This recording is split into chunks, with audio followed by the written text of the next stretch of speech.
Okay, so I'm going to walk you guys through real quick this new quizzes option in Canvas and show you the quiz type, the question types. Some of this is just playing around, but I was just talking to Elaine. What this will do, hopefully, is change some of your prep work from the end, which is all the grading that comes with a paper assignment that you turn in. It'll change that to front loading this with questions that can be auto graded. But frankly, guys, I just think that a variety of questions leaves kids' minds in different, it takes kids' minds to different places that sometimes a multiple choice question can't do. Hey, it's interesting that AP just announced on Friday that they're moving all of their exams to digital, and they're going to be done mostly from home. A lot of details are still coming out there, but they even said in their own release that their questions are going to move away from knowledge-based questions because, you know, kids can just Google those. And so if we want to get away from knowledge type questions, then we need to come up with better questions and have a better way to deliver those questions. So so in Canvas, if you just go to any course, it doesn't matter. I'm going to jump into my Intro to Digital Tech course here.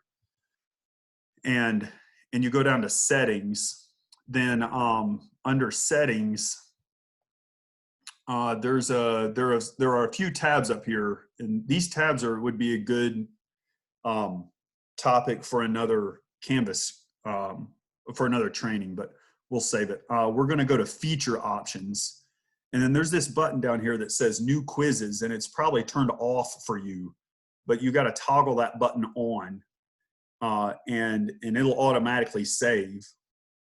And then the next thing we're going to do after you toggle that button to on is go back out to quizzes, and to test that it's on, you're going to click add a quiz up here, and you'll know it's on because this maybe do you guys see this choose a quiz engine box that comes up? It's a pop-up. I'm not sure if you can see it. And we're going to choose new quizzes in that box. Hey, I'll stop. Does anybody have questions? Yeah, can you give me a second to toggle and do that, and then I'll want to come back and see what the next. Yeah, sure. I wasn't sure how long it would take. Okay, Daryl, I have a question. So Yes. you started all of this in your settings, and you changed your settings options to have the ability to add new quizzes? Is that Right. New quizzes is a lame name for like the new quizzes platform. They should have thought Okay. of it differently. Okay, Right. and so I need to turn it on, That's correct? right. You need to turn it on. Yes. Okay. Okay, sorry. Okay. Anybody else? Okay. So when we go into new quizzes, I'm going to add one and start it up here.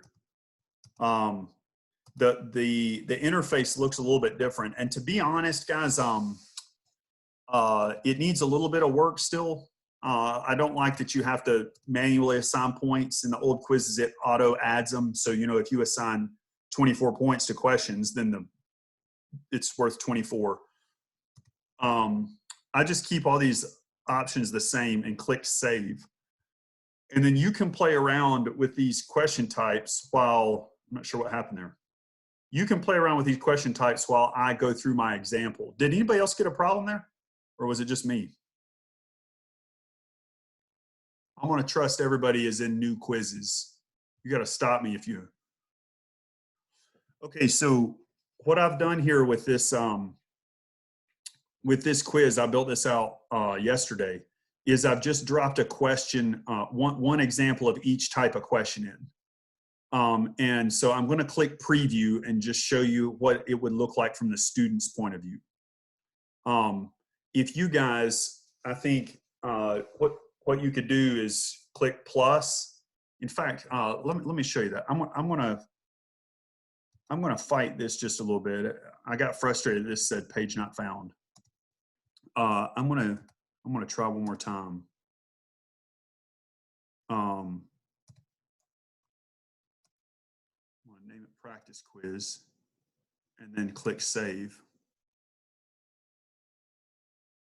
Okay. Now, if you'll push plus right here, you can see it ready to add one of these 13 types of questions. So what I've done is I've created this quiz. I'm about to show you this new quizzes quiz to just demonstrate each of these 13 types. And I'm going to go through it fairly quickly because I think the best way for you to learn this is really just to start adding in these questions yourself. And then right at the end, I want to show you a quiz that I built in my Intro to Digital Tech class that uses this stimulus, which I think has a lot of neat possibilities. So if there aren't any questions, then I'm going to flip into this quiz that I've already built and skim through it a little bit just to show you the choices. Okay, with the help of my boys, I've created a few questions. So here is a categorization where I've made the groups of Pokemon types and then written a bunch of Pokemon, and you can drag and drop types, Pokemon into types. So if you have a categorization type question, then this is a good option. 3 of these are distractors. They don't belong in any of these 3 groups. So you can add distractors in down here too. Just stop me as we go along if you got any questions about them. Here's a classic essay type question. This is one that doesn't have an auto grade option. The categorization does have auto grade. So if you're looking for auto grade, essay is not the best choice, but it's a choice you can use. Here's a draw, drag, and take a picture and upload the file. Holly Howard gave me a great suggestion in our CTAE department meeting this morning. I have kids who have trouble turning in pictures they take on their phone to Canvas. And she said that if you put the Canvas app on your phone, then turning pictures in is a snap, which is great news. I'm not even sure I was aware there was a Canvas app for kids. So if you'd like them to take a picture of their work or take a picture of something, out and around, then maybe encourage them to get the Canvas app on their phone, and it would make turning in pictures easier. Here is a fill in the blank. So this question doesn't even look complete to me, but you can fill in the blank with drop down, or you can choose just type it in. And there's also a word bank option that I don't really use. So I guess when you click on here, perhaps it serves you up a word bank and you choose from the words available.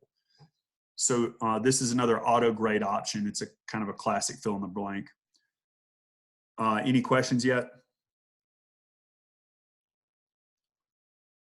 The math teachers are going to love number 5, and science can get on this too. This question has automatically generated the 36, and it also automatically calculates the answer based on a formula that I give it. So I just give it the Fahrenheit to degrees Celsius conversion formula, and I tell it what range of numbers I want put into this blank, and it does all the rest of the work for me. What problem type is that, Daryl? This is called formula. So this is really useful if you want to serve up several of the same type of practice problem for like reinforcing a skill, or alternatively, if you don't want kids to have the same problem.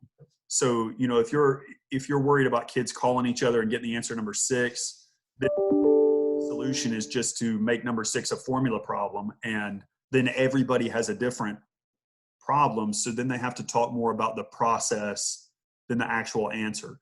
And I think number 5, this formula type, is a great solution to the knowledge-based type question. Now, granted, a kid probably could just Google the answer to this 36 degrees Fahrenheit, but the formula type problem does take multiple variables. So if you have a question that has several variables in it, then it can handle that. So I like 5 a lot for practice and for tests. It's an auto grade. Okay, one of the cooler types that wasn't on old quizzes that's on you is hotspot. So this problem type is called hotspot when you click on the Caspian Sea. So I loaded a polygon, for you who don't know, neither did I.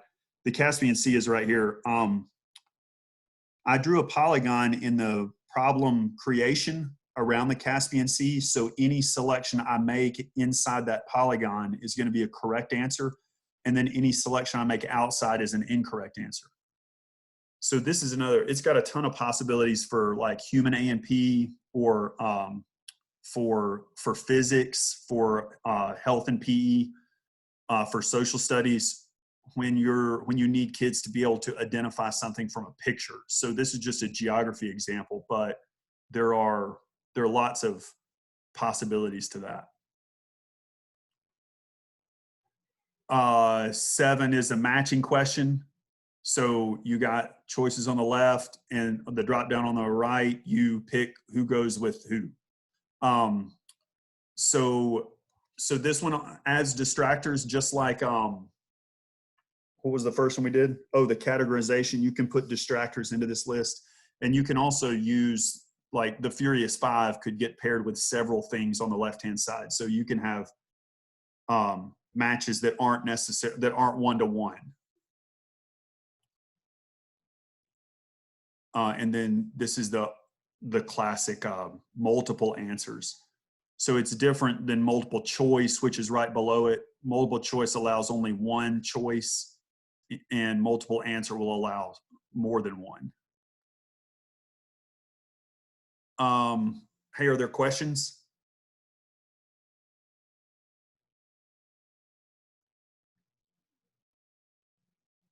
Okay, I'm gonna go on. I got just a couple more here. Here is a, oh, this is numeric. So when you do a numeric, the answer is, it's got to be numeric, but it gives you some options on how far away from the actual answer they can be, or whether the numeric answer has to contain the digits or be equal to the digits. So this is good for questions that require a numeric answer. It looks a lot like fill in the blank, but it actually does a little bit of checking before it marks it wrong. So this is, if you've got a problem that takes rounding, then sometimes I provide several different possibilities for the answer. You can also tell this guy that you want the answer, the actual answer is 6.5, for example, but you'll take anything between 6.4 and 6.6. And so it previews a lot of the answers for you and keeps you from having to manually grade a lot of that. Hey, Daryl, and to embed that video, Okay, so to embed the video, I'll flip back to practice quiz for just a second, and I'm just gonna add like essay here so I can get the question prompt. To embed the video, you click on this insert media. And then DJ, what I used was, can you guys see this pop up? Yeah, we can see it. Then I clicked on embed, and I just stole an embed code from YouTube. Hey, I did a PL last week on uploading videos to YouTube that has a little snippet right there at the end about how to get that embed code. The short answer is you can just right click on the YouTube video while it's playing and copy the embed code and paste it here. So when you click into the enter question prompt, that's where you can insert that media. thank you. Go ahead, DJ. Oh, just saying thank you. Oh yeah, okay. The last two, 11 is ordering. So you can pull these guys around and put them in different orders. So questions that require an ordered answer. I like at the top, you can put most or least or first, and at the bottom, I didn't get the bottom tag in here, but you can put least down here so kids see, they don't order it backwards. So step forward first is the top of this guy, and then down at the bottom, I should have gotten step forward last. I just overlooked that blank. And then last is true, false. Hey, what questions do you guys have about those 12 types? Daryl, I got a question. How to keep 12 types distinct and separate in mind? Do you have a cheat sheet? How do I keep both types what? How do you keep those 12 types distinct in mind? Like when you go to create a question, you say, oh, is it this kind? Is it this type? question or this type of question. Yeah, I get what you're saying. I think, well, yeah, I think maybe just practicing with them a little. I don't know if that helps. Like the numeric and the fill in the blank look the same, and so just it's hard to tell from looking at it from the student view. I don't really have a good answer for you. I don't think, JJ. Just knowing what might be some options, and then some of this just comes down to giving kids a variety of different types of questions. I mean, it keeps the assessment a little more engaging, even just mixing up the type. That's helpful. Thank you, Daryl. Hey, the last thing I want to show you guys, I didn't put it on this practice quiz I made, but down here below the question types, you see that stimulus is a choice. So I want to show you how stimulus worked with a different assignment I've made and used in class. What stimulus does is it makes a group of questions. So the stimulus begins here up at the top, and the questions on the right-hand side here are grouped together with this video. And I have, in this assignment, there's one stimulus there I've called the introduction. And then there's a second stimulus here that's section 2. It has its own set of questions with it. And then there's a section 3 that has its own set of questions. And it goes on like this. So what I have going on here is a lesson on responsive design. And guys, you often find a video on YouTube that does a way better job teaching it than you ever could. And that was the case in this video this guy made. So what I did is I took the video and I split it into chunks that are, this is actually the longest chunk. It's 2 minutes and some long. And as that video is playing in the left-hand column, kids can answer questions about what they're listening to in the right-hand column at the same time. And then when that section's over, they can go to the next stimulus and they play this. And as they're listening to this minute and a half, they're answering these questions at the same time they're listening to the video. So these questions on the right are directly related to the things that the guy in the video is saying. So it's a way to get kids actively listening to a video lesson. But you guys have seen this in like standardized test settings where they'll have a paragraph that they ask like 5 questions about, or maybe like we have a math problem that has several steps. And so you can put the problem on the left while kids answer questions about that same problem over and over. So, Daryl, I have a question. Oh yeah, go ahead. How did you split the video? You said you found a video on YouTube. How did you do that? Okay, so I'm going to randomly Google here. There are a lot of web apps, I think, Kimberly, that you could just here trim your video. Maybe I do a different. No, I don't want to edit it. The best answer, I think, is there's a way to edit the link for the URL. Okay. So that it will start and stop at a particular place. Kimberly, Yeah, when you're in YouTube, can't you control it right there? Say again? I said, I think you can control it right in YouTube. Yeah, but what Kimberly's asking, DJ, is like I've cut this video down so it only shows like this little snippet from the very middle, 4:30 to 6:45. So that when kids go to play this, like it just plays that one little snippet so that they know, hey, these questions are about just this right here. So it's not actually playing the entire video, it's only playing part of the video. Kimberly, I'll email you when I find a good link. Okay, that'd be awesome. Thank you. I appreciate it. Hey, the last thing I was going to say, guys, is when you do a stimulus, I'm going to go back up here to the first one. When you do a stimulus, the questions that you can attach on the right-hand side are the same 12 types that we've just talked about. So if I push plus right here and to add content, then it's going to give me that same pop-up box that was in our little practice quiz over here with the 12 question types. You just add them in there. What other questions do you have? Can you make that quiz, those 12 question types available for us to look at as like a example? Could you put them somewhere? So that Yeah, so I actually wanted to get Jennifer to download it into a common course that all of the teachers are in, because it is a little bit tricky. Mary Catherine, I think that the only way, and hey, throw in if anybody else has a better idea, the only way I can get this quiz to you is by exporting my entire IDT course, which I don't mind doing. And then when you go to import it in settings, you choose specific content, and then you just find the name of this assignment. You can import that one quiz into your Canvas course. Or maybe we can just go back and rewatch this recording and watch the first minute and a half. Yeah. Oh, I see what you mean. Yeah, you could do that too. The recording will be available hopefully within the hour.